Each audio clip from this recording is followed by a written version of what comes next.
Ricky and I have been doing a series about the hour that changed the world.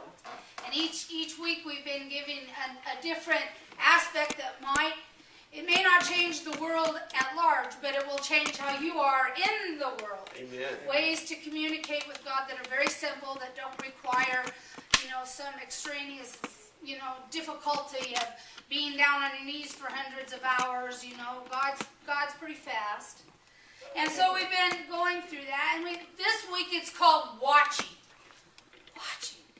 Holy moly!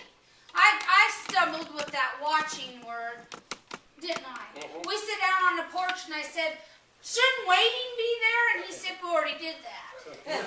I said, well, it seemed like watching and waiting. He said, but we already did that. And I'm sitting there, and I'm thinking about it. And so we were going to try to show kind of how we converse. Pastor Ricky, what do you see in this scripture today? What do you see? What do you think we should do this week? Well, you and I both went from a different direction. We did. You went gay and I went lesbian. No. But we did go the different way.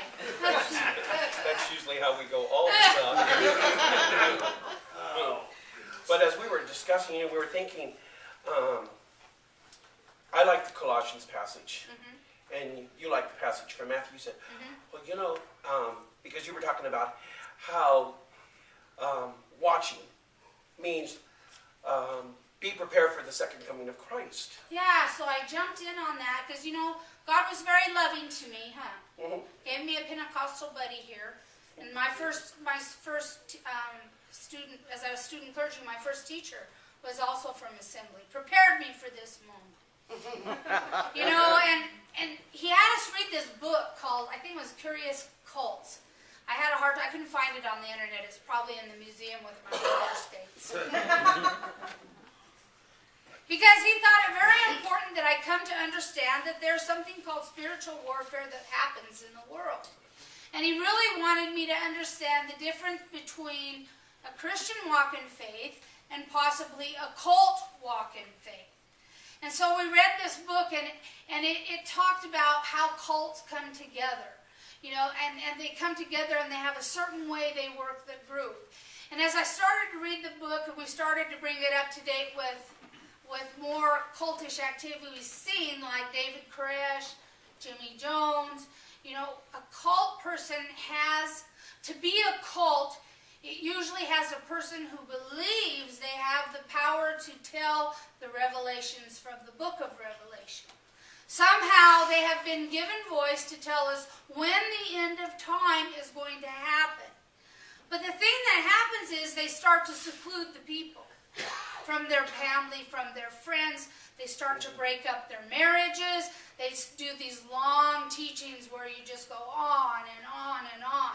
And pretty soon you see that this person starts to either think they're God or the risen Christ. And that is a cult. That is a cult. And he wanted me to define that because some of our people in MCC and abroad that come in have been in cults. I know people who were part of Jamestown and lived. They got out. I know people that were involved with Jimmy Jones before he built the compound that he had. And so I got to get an idea of what would be a cult and what would be the offer of Christianity for good reason. Because sometimes people come into MCC and they've been ritually abused. They've been abused by those kinds of stuff, and so they come in and, they just have a myriad of things that they're afraid of. So I looked at that reading to say, no one, not even Christ knows the hour. There's your answer. No one, not even Christ knows the hour that God will bring that into being. If anybody tells you it's next week, see the signs, you need to stand back and go, uh-oh. Because almost always those people will be lifting themselves up to be worshipped in idolatrous place. So I wanted to set that to say, none of us know. None of us know when that time is. That takes a real power to watching and what that means. Well, Jesus even warns us, Pastor. Jesus said, a wicked and adulterous generation seeketh after a sign. And yet we live in a day and age right now where everybody wants signs and wonders. You watch television, you watch those TV evangelists, you know, give me $100 and God will give you 1,000 back or 10,000. And I'm going, wow, has it come to this? Because you see, you can look all around you, you can find all kinds of signs. You can find all kinds of wonders, but Jesus said, don't be looking at that. Keep your eyes fixed on me, is what Jesus says. Amen. And that's what we have to do, continuously. And if we'll do that, I remember, you know, Jim Jones, when that happened, I was pastoring in the state of Washington, and I was interviewed by the newspaper after the incident happened. And they said, well, what do you think? I said, when people begin to turn away from Jesus and start looking towards man for their salvation, then you find yourself in trouble. Man, I'm telling you, don't be looking at Pastor Gina and I for all the answers. Because if you do, you are going to fall by the wayside. And we'll fall by the wayside with you too. It's just that simple. I mean, trust me. That's how I look at that, you know, when you're talking about that watching aspect there. You know, have any of you ever drive a car in one of those weird days where it feels like everybody's gone? You know, the fog comes down and you drive, there's not another car for miles. I always go to Marine, geez, I hope we're not the ones that are left, and they already took the other ones. You know, one was in the car and the other one was driving, and they both got lost. You know, I don't want to be the ones outside of the ark and Noah and the family in there, but have you had one of those experiences where it's just like the only person in the whole world? Now, different preachers do different things.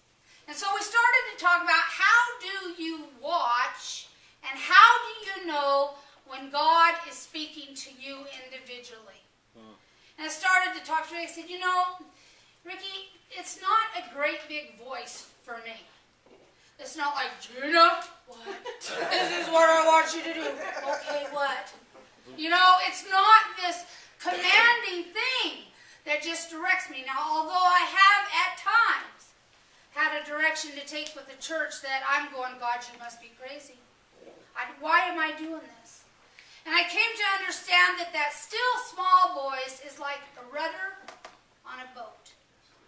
You know, the still small voice is within each one of us. If you ever hear yourself like I hear myself, something told me not to do that. Mama told me not to come. That's in the museum too. I'm a relic. I've become a relic. They'll bury me under the pulpit. You know, but that something told me, or I had a hunch. Have you ever felt that little bit of twisting and you just go, and we all do that. We've all denied that small voice within ourselves. And we've gone ahead and gone our own way only to find out that we've become lost, separated, mad, everything that can come from us when we get to those lost places. You know, I read a little story because actually I knew that Brenda was going to be here today. So I'm going to read it. It's called 2 Horses.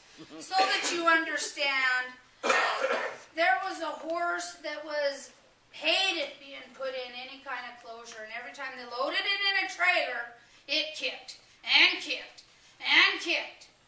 So this lady with the kicking horse goes to Hardee's to get something to eat. Brenda goes, what in the heck is that noise? And she said, it's this horse.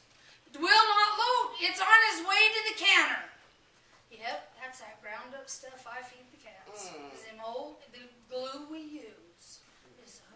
Brenda says, well, what are you going to do? She said, I'm taking it to the counter. She said, well, how much do you want?